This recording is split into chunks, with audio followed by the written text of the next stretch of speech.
नमस्कार, न्यूज 24 में आपका स्वागत है। मैं हूं पल्लवी झा। लोकसभा में बीजेपी सांसद रमेश विधूड़ी की नफरती जुबान से मचा घमासान अभी थमा भी नहीं था कि हरियाणा कांग्रेस अध्यक्ष उदय भान के विवादित बयान ने सियासत में नया तूफान खड़ा कर दिया है।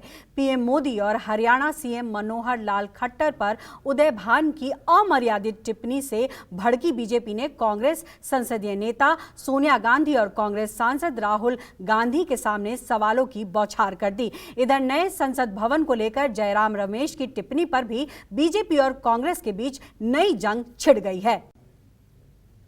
ऊपर राज कर रहा, नीचे राज कर रहा। उसने जीते जी अपनी पत्नी को मार दिया और नीचे वाले को पता ही नहीं है क्या होता है घर परिवार का चलाना। तो ये इस तरह का हो रहा है। ये अमृतकाल की अमृतवाणी है।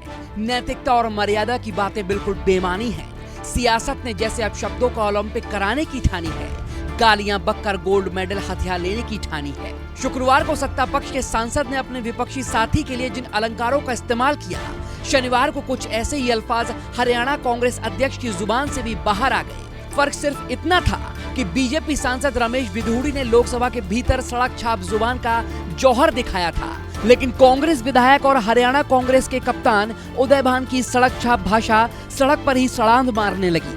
मुमकिन है अगर हरियाणा में भी विधानसभा का कोई विशेष सत्र होता तो माननीय अपनी करामात वहीं दिखाते। तो सिलसिले को आगे बढ़ाएं इससे पहले एक बार फिर से सुनिए कि शुक्रवार को लोकसभा में बीजेपी सांसद रमेश विधूड़ी ने बीएसपी सांसद को कितने प्यार से पुकारा था और अब हरियाणा कांग्रेस के अध्यक्ष उदय भान ने पीएम मोदी और हरियाणा के सीएम मनोहर लाल खट्टर के लिए कैसी घटिया बातें कही हैं। उग्रवादी सिरे ले रहे हैं। उग्रवादी बोलने नहीं दूंगा कभी खड़ा होगा, ये बता रहा हूँ। उग्रवादी सर, ये जो सिरे अगर जाता है तो देश के प्रधानमंत्री को जाता है। दानिश अली जी प्लीज सिट डाउन। आतंकवादी है, उग्रवादी टेक है। Your seat. ये आतंकवादी है। ऊपर राज कर रहा, नीचे राज कर रहा है।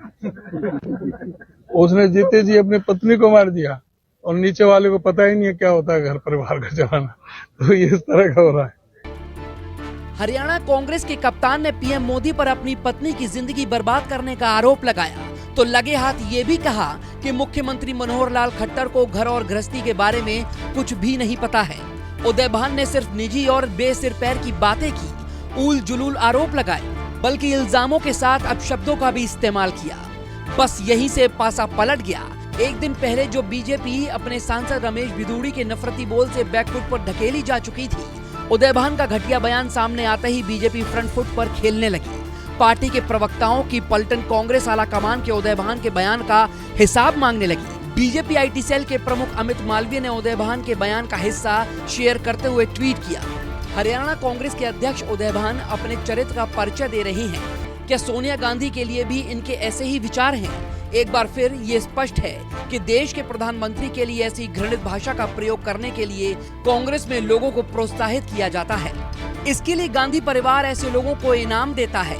राहुल गांधी उनसे स्वयं मिलने जाते हैं। शुक्रवार को जब लोकसभा में बीजेपी सांसद रमेश विधूड़ी ने बीएसपी सांसद दानिश अली के लिए घटिया जुबान और अपशब्दों का इस्तेमाल किया था, तब राहुल गांधी दानिश अली से सहानुभूति और भाईचारा जताने के लिए उनके घर पहुंचे थे। तब राहुल गांधी ने एक बार फिर मोहब्बत की दुकान का जिक्र किया था, लेकिन जब हरियाणा कांग्रेस अध्यक्ष उदय भान उसी रास्ते पर चल पड़े तो बीजेपी वाले भी राहुल गांधी से मोहब्बत की दुकान की पहचान पूछने लगे। त्रिपुरा के पूर्व मुख्यमंत्री और हरियाणा बीजेपी के प्रभारी विप्लव देव ने उदय भान के बयान का वीडियो साझा करते हुए ट्वीट किया। हरियाणा कांग्रेस के अध्यक्ष उदय भान की भारत के प्रधानमंत्री के लिए ऐसे शब्द कांग्रेस की विकृत मानसिकता को दर्शाता है। ये है राहुल गांधी की मोहब्बत की दुकान। विपक्ष के किसी नेता ने इसकी निंदा नहीं की। कांग्रेस ने इनसे माफी मांगने को कहा।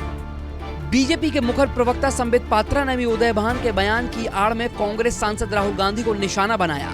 ये आशंका भी जता दी कि उदय भान ने ये बयान राहुल गांधी की सलाह से ही दिया होगा। संबित पात्रा ने ट्वीट किया, ये महानुभाव हरियाणा कांग्रेस के अध्यक्ष हैं। देश के प्रधानमंत्री और हरियाणा के मुख्यमंत्री को लेकर इनकी नफरती भाषा सुनिए। मोहब्बत की तथाकथित दुकान चलाने वाले राहुल गांधी के हास्यपा सलार हरियाणा कांग्रेस के अध्यक्ष उदय भान की ये घोर आपत्तिजनक और निंदनीय भाषा कांग्रेस पार्टी की घृणित मानसिकता को दर्शाता है। मुझे कोई आश्चर्य नहीं होगा कि हरियाणा कांग्रेस ने ये बयान राहुल गांधी के कहने पर दिया हो, क्योंकि प्रधानमंत्री के प्रति उनकी नफरत और घृणा जग जाहिर है। गांधी परिवार ने प्रधानमंत्री मोदी जी के प्रति जो नफरत का बीजारोपण कांग्रेस पार्टी के अंदर किया है, ये नफरत और गाली का प्रस्फुटन उसी का परिणाम है।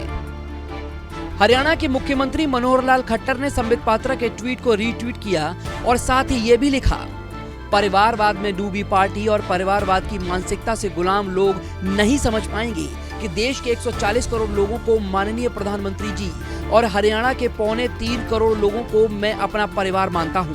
कांग्रेस को मैं नहीं, हमारे परिवार के ये लोग जवाब देंगे। बीजेपी प्रवक्ता सुधांशु त्रिवेदी ने उदयभान के बयान को नीचता और पराकाष्ठा बताया। साथ ही ये भी सवाल दागा कि कांग्रेस अपने नेता पर कार्रवाई कब करेगी, लेकिन सफाई में भी उदयभान अपने बयान पर कायम रहे। अब शब्दों की हिफाजत में हरियाणवी भाषा को कवच बनाने लगी कांग्रेस और बीजेपी आमने सामने हो गई। माननीय प्रधानमंत्री जी के लिए जिस प्रकार की घटिया, अभद्र, अशोभनीय भाषा का प्रयोग किया गया है, मेरे विचार से वो भारत की राजनीति में निम्नता की पराकाष्ठा है, निचलेपन की हद है, जो आज इस तरह का वक्तव्य आया है। मैं पूछना चाहता हूं, ये तो कांग्रेस के अध्यक्ष हरियाणा के आता है, ये कांग्रेस का आधिकारिक बयान है, क्योंकि पार्टी के अध्यक्ष का बयान आधिकारिक बयान होता है। कांग्रेस क्या कार्रवाई कर रही है? इसमें ये बताएं कि इसमें क्या तो गाली है, क्या इसमें गलत बयानी है। जो सच्चाई थी वो मैंने कोई रख दी थी, तो उसमें ये तिल को ताड़ बना दिया उसका। ये तो हमारे हरियाणा में आम भाषा है, जो अपनी पत्नी को छोड़ देता है इस तरह से उसे रंडवाई बोलते हैं, और जो जिसकी शादी नहीं होती, जो कुंवारा होता है, उसको पंडवा बोल देते हैं।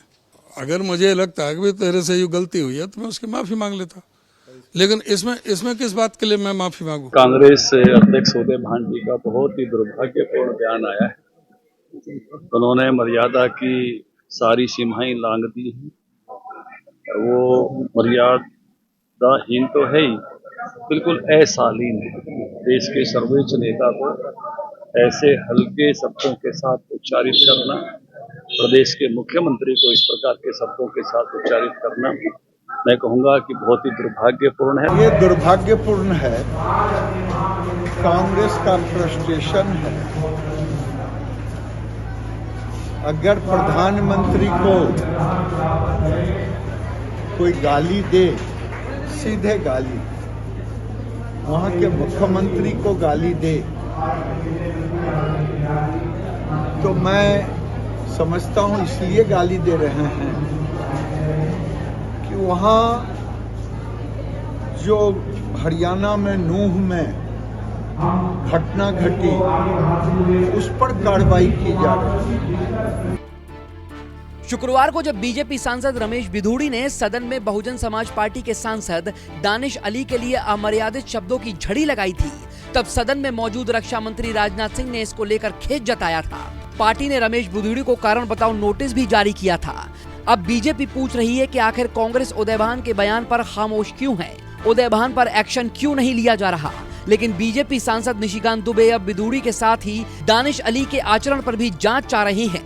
निशिकांत दुबे ने ट्वीट किया, रमेश बिधूड़ी जी के लोकसभा में दिए बयान को कोई भी सभ्य समाज ठीक नहीं कह सकता। इसकी जितनी निंदा की जाए कम है, लेकिन लोकसभा स्पीकर जी को भी सांसद दानिश अली के भी अमर्यादित शब्दों और आचरण की जांच करनी चाहिए। लोकसभा के नियम प्रक्रिया के तहत किसी सांसद के निर्धारित समय के बीच टोकना, बैठे बैठे बोलना, रनिंग कमेंट्री करना भी सजा के दायरे में आता है। मैं पिछले 15 साल से सांसद हूँ। लोकसभा के खुलने से लेकर बंद होने तक सबसे ज्यादा समय तक मैं सदन में रहता हूँ। ऐसा दिन देखने को मिलेगा कभी सोचा नहीं था।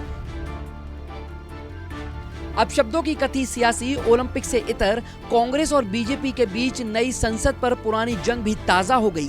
कांग्रेस महासचिव जयराम रमेश ने ट्वीट कर लंबा पोस्ट लिखकर नए संसद भवन की आलोचना कर दी। ये भी कह दिया कि संसद भवन को मोदी मल्टीप्लेक्स या मोदी मैरियट कहा जाना चाहिए। जयराम रमेश ने लिखा, 4 दिनों के बाद मैंने देखा कि दोनों सदनों के अंदर और लॉबी दोनों जगह बातचीत में खत्म हो गई है।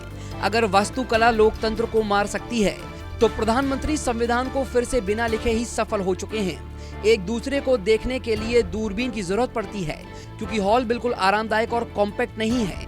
पुराने संसद भवन का एक खास माहौल था जहां बातचीत करना आसान होता था। सदन सेंट्रल हॉल और गलियारों के बीच चलना आसान था। जिसके चलते संसद भवन को चलाना आसान होता था। लेकिन नए संसद भवन में ये नहीं है। दोनों सदनों के बीच जल्दी में कोऑर्डिनेट करना भी मुश्किल हो गया है। जयराम रमेश यही नहीं रुके, उन्होंने आगे लिखा, पुरानी इमारत में अगर आप गुम हो जाते थे तो आपको अपना रास्ता फिर से मिल जाता था, क्योंकि वहाँ बिल्डिंग गोलाकार थी। नई इमारत में अगर रास्ता भूल जाते हैं तो आप भूल भुलैया में खो जाते हैं। पुरानी इमारत आपको खुलेपन का एहसास देती है, जबकि नई इमारत में घुटन महसूस होती है। संसद में आराम से घूमने का जो आनंद था, अब वो गायब हो गया है। पुरानी बिल्डिंग में जाने के लिए मैं उत्सुक रहता था, लेकिन नई संसद में जाना पीड़ादायक है।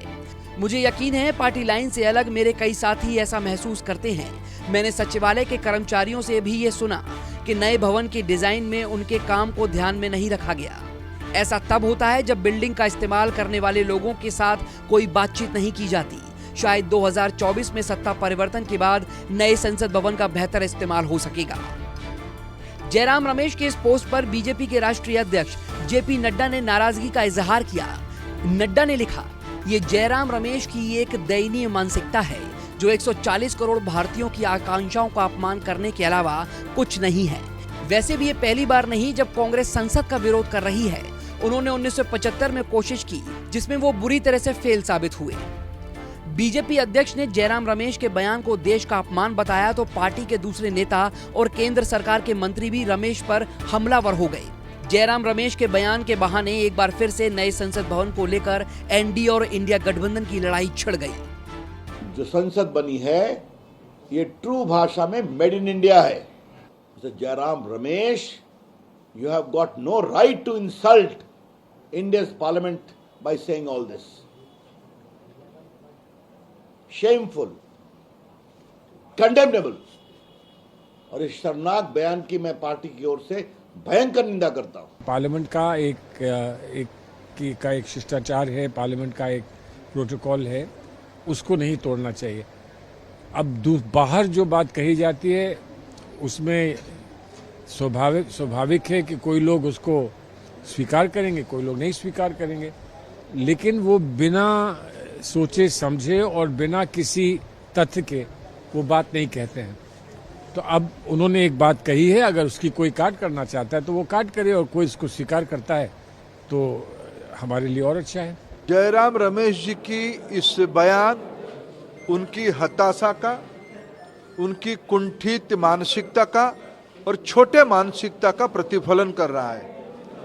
उन्हीं की पार्टी की नेता लोकसभा में बोलते हुए, जॉइंट सेशन में बोलते हुए ये कहा था कि कांग्रेस पार्टी की शासन जब थी, आदरणीय मीरा कुमार जी जब स्पीकर रही, उस समय में उन्होंने नई सदन की बात कही। उसी को तो माननीय प्रधानमंत्री जी ने एक लॉजिकल एंड तक लेके गया।